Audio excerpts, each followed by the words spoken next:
What? Damn, son. Wow. Someone finally dressed up for this Q&A. What's your name and who are you serving legal papers to?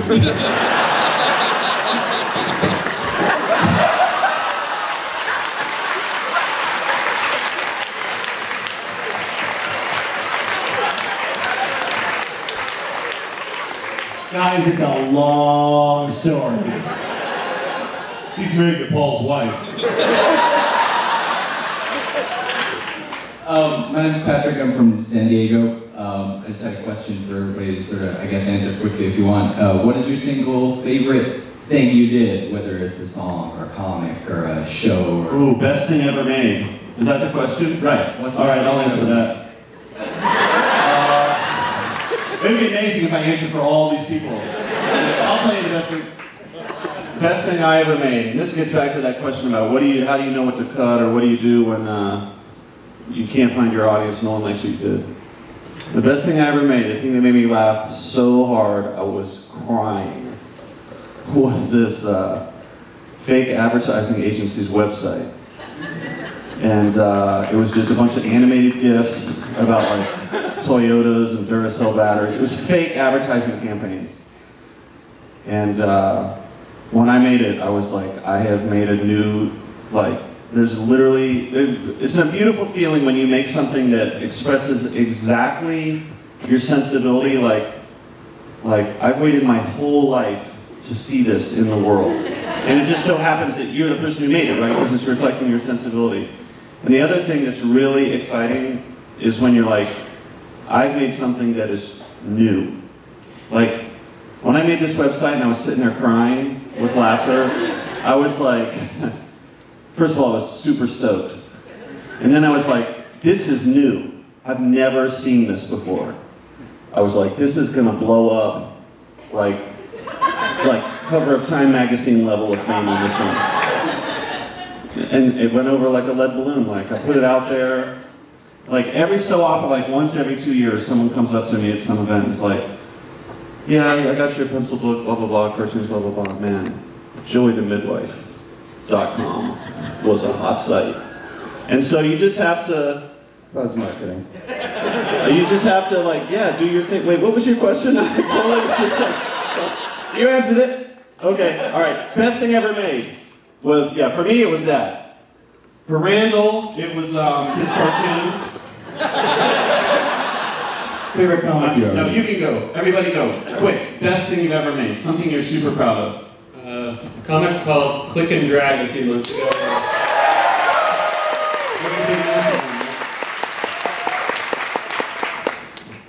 I recorded an album for Christmas, which was really exciting and very short-lived, but I really enjoyed that. I agree. I think this goes back to what somebody else said. I think the favorite things I ever write are things that no one else likes, because they're so specific to me. So I wrote a song that when I explain it to people, they just go, oh, that's sad. It's like, no, it's hilarious. Trust me. I don't even want to talk about it because you won't get it, but that's right.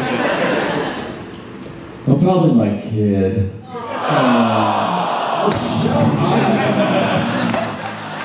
Not both of them. That's my favorite one. It's still kind of dickish. I think Phyllis Mack is always an answer. They didn't say your kid. I'm allowed to.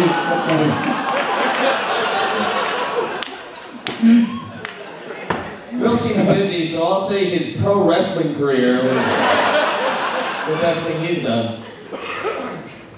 Best thing ever made. Do you have it? No, you know, I probably, it's literally about, there's like a 3-second turnaround in a song that I have called Street Beat, where the guitar and the organ and the drums all work together. It's like 3 seconds long, and when I hear it, I'm like, ah, God, that's awesome. Like, it's just a diamond in the middle of the song.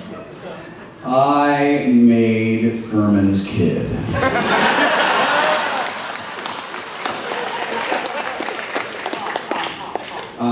I'm really, really, really proud of my web show Tabletop.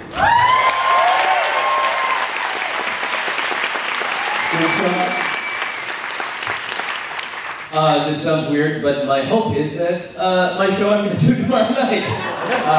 which is partially a smart answer, but partially true, and I think it's good to reflect on the things that you did that you liked, but not get too hung up on, excuse me. Not get too hung up on what your, like, the most amazing thing that you have ever done is, because it would just be distracted by a fart joke, no matter how hard you work. A boat will fart at you, no matter how great you think you are. String out. Corbin. I am very present-oriented, and in the moment I'm working on a comic or graphic novel that I am enjoying immensely. It's a retcon of the Christmas myths of like the popular Christmas heroes, and actually is based on a play that I did with Joseph in Minneapolis. It's really fun. But in terms of what you guys would probably know of my stuff, I am proud of one joke when we ripped the movie Titanic. And it was low-hanging fruit. It was pretty crude, I admit. But it's when they're launching off in Act 1, and the guy who plays the captain, who is also King Theoden in Return of the King, is on board looking proudly as they go out to sea, and I wrote the joke, I'm gonna sink this bitch. How do you remember for that? Storm, what's the best thing you ever did in your whole life? Wow. I'm gonna go with my guacamole. It's the perfect proportions, it's simple ingredients, it's perfection. Jonathan, best thing. I have to say I'm really fond of the artificial heart level 4 thing. It's not a medium that I work in. And so it was really satisfying to just create this totally insane thing that's like basically made of futility and frames that album in a really weird way that I didn't even, it was like I built this frame that totally explained the album to me after I had written it, and it was really a fun process, and I feel like nobody else gets it, but I really get it. I don't know, it was one of those things where I just sort of found my way backwards to the stuff that I had written through this totally other ancillary thing that I did. It was very satisfying. I'm extremely proud of Learning Town, mostly because I can't believe it's an actual thing. And I would thank you, that's not fishing for applause, but at least turn it in the direction of, because it would not be nearly what it is without our head writer, Josh Kagan, happens to be the writer. Please welcome everyone. But beyond that, we had a song with our old band, Da Vinci's Notebook, and it's the song that I feel like most accomplished what it was trying to accomplish, and while I'm not solely responsible for it, my favorite thing we ever did was a song called Title of the Song.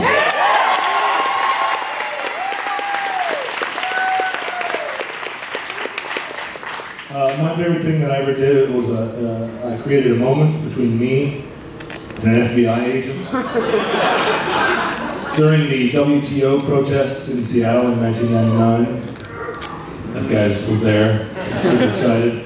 I wasn't sure how to approach the protests, and so I dressed as an FBI agent in a three-piece suit with a kind of a gray wig and some mirrored sunglasses and an earpiece that was an actual working radio that was somehow patched into actual police radios. And I spent the entire day walking around the protests, like spooking everybody. I would just kind of walk into a scene where people would be staring people down, and it really legitimately freaked people out. And news crews were following me around, and no one was quite sure what was happening. At one point, I was standing in a cloud of smoke, and protesters were burning a dumpster, and cops were rioting over here, and there were guys on horseback, and I was scanning the crowd, and I looked, and there was a guy, the most nondescript looking guy you ever saw, in just an Eddie Bauer car coat, and some dad pants, and some like normal boots, and he was looking at me, and I stopped and looked at him, and he went. And he was a fucking real live FBI agent. And my blood turned to ice. And I looked around, and then I looked back, and of course he was gone. And I spent the rest of the day looking over my shoulder, waiting for the laser to twang. It was my finest accomplishment. John Hodgman, what's the best thing you ever did? Well, the best part of that story is about how you guys ended bank and corporate dominance at every level of our culture. So Yeah, thanks. Thanks for chipping in, fighting a good fight there, John Roderick. Well, you know, spooking a bunch of idealists. I'm so over you as of this Q&A. With your planes and your FBI culture jamming, isn't that what you call?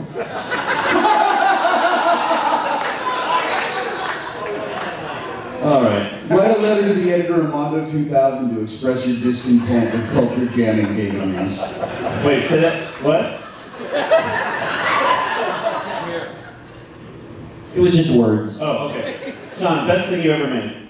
I have some jokes that like I was saying to that guy that I love so much that I keep telling to myself even when we're on stage when no one's laughing. The one that I always think about is the joke that I wrote one day for the Page a Day calendar in my second book, which is the Jimmy Carter. Jimmy Carter went on television to tell everyone to turn down their thermostats, but we all know he was in the pocket of a big cardigan, which is a joke. Just a small whatever. But what I've been thinking about lately that I've been doing more live performances are those moments that you can't recall, well, you can't ever get back, you can't ever show anybody. And recently I was thinking about the show that Roderick and I did at Largo on March 2nd, when we did the show together and I was presenting material for my book and he was playing songs. And that was just one of those nights that just worked out perfectly. And unfortunately, it's something that was never recorded and you guys will never get to experience it, ever get to know it. So it's okay for me to talk about it because I'm not buzzmarking like these fuckers. Yeah, I'll just describe a moment really quickly, and it was on the first JoCo Cruise when I got to get on the stage with some wonderful voice talents and sing this song that I had written for the puppet show called the United Servo Academy's Men's Chorus Hymn. It was just great fun.